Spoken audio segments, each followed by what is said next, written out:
Jobs Chapter 1 Prologue. There once was a man named Job who lived in the land of Uz. He was blameless, a man of complete integrity.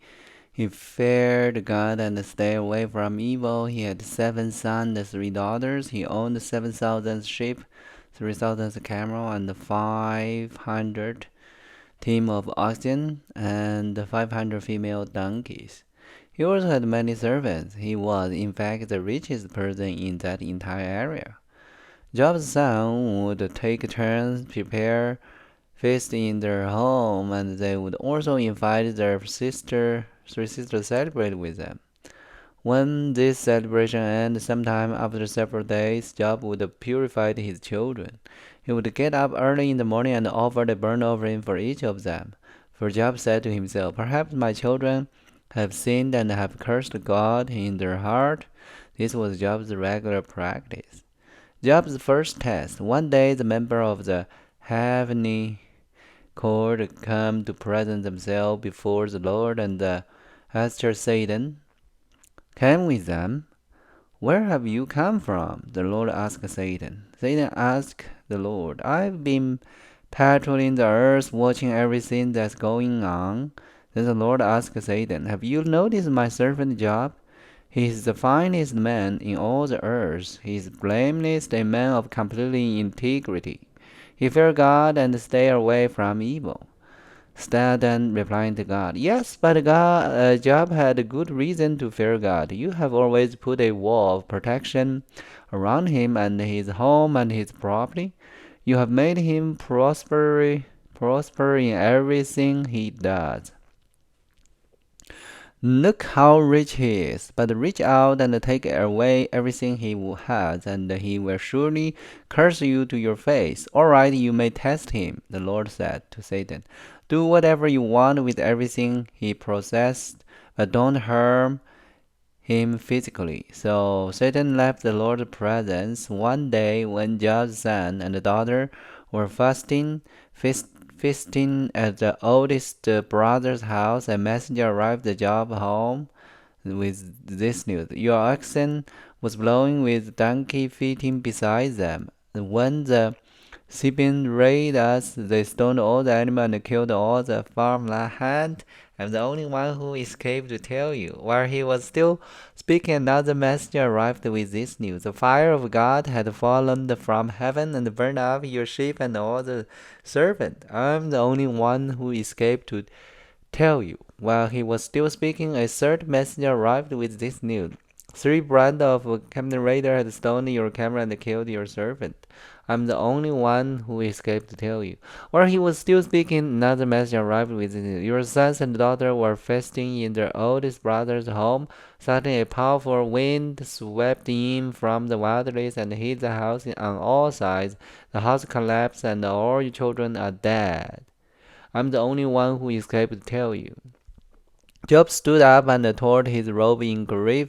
Then he shaved his head and fell to the ground to worship. He said, "I came late from my mother's womb, and I will be late when I leave. The Lord gave me what I had, and the Lord has taken it away.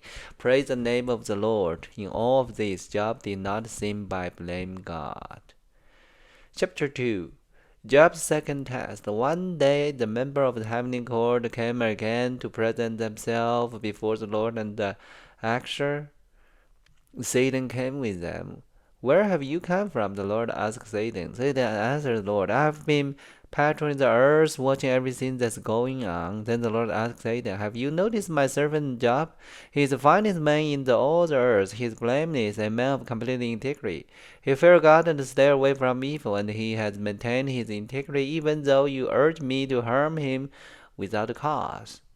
Satan replied to the Lord, "Scheme for scheme. A man will give up everything he has to save his life, but reach out and take away his health, and he will surely curse you to your face. All right, do with him as you please." The Lord said to Satan, "But spare his life." So Satan left the Lord's presence, and he struck Job with terrible blows from head to foot. Job scraped his skin with a piece of broken pottery as he sat among the ash. His wife said to him, "Are you still trying to maintain your integrity, curse God, and die?" But Job replied, "You talk like a foolish woman. Should we accept only good things from the hand of God and never anything bad?" So in all this, Job said nothing wrong. Job's three friends shared his anguish. When three of Job's friends heard of the tragedy he had suffered, they got together and traveled from their home to comfort and console him. Their name was Eliphaz, the Teman, Bildad the Shuhite, and Zophar the Naamite. When they saw Job from a distance, they scarcely recognized him.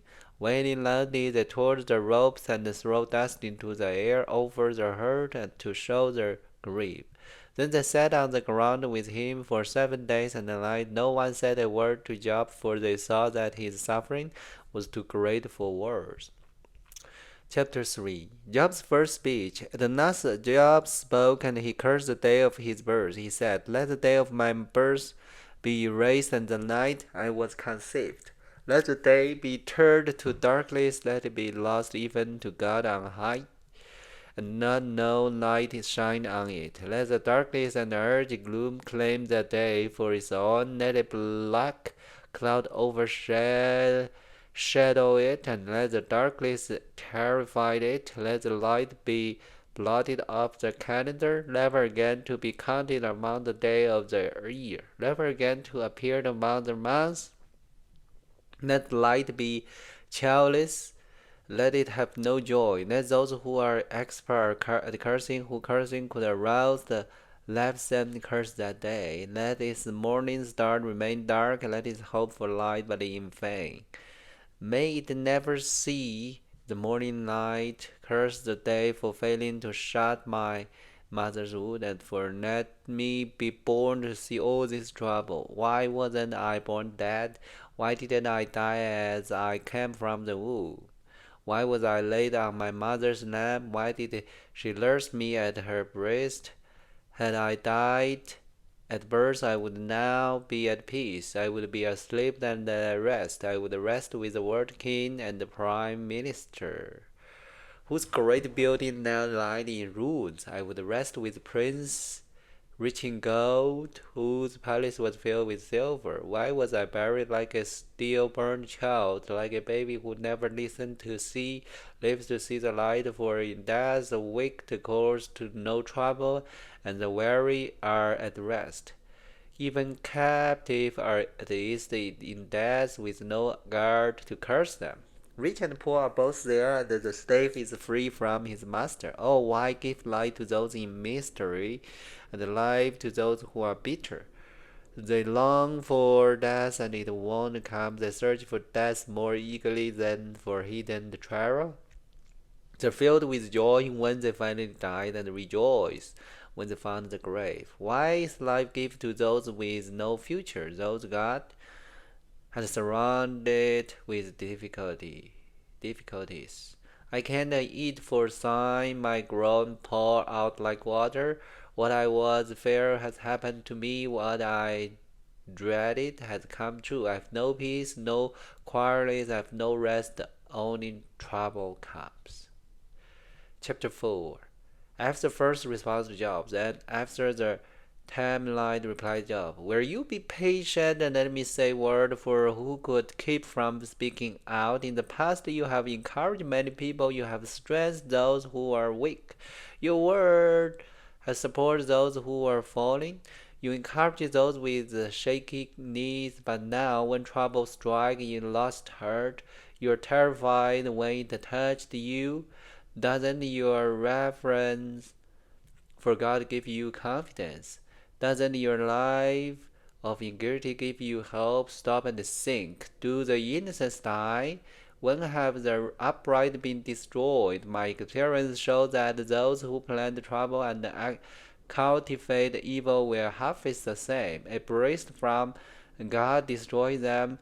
They vanished in a blast of his anger. The lion roared and the wild cat slaughtered. But the teeth of strong lion will be broken. The fierce lion will starve for lack of prey, and the cub of nine will be scattered. This truth was given to me in secret, as though whispered in my ear. It came to me in a disturbing vision at night when people are in a deep sleep.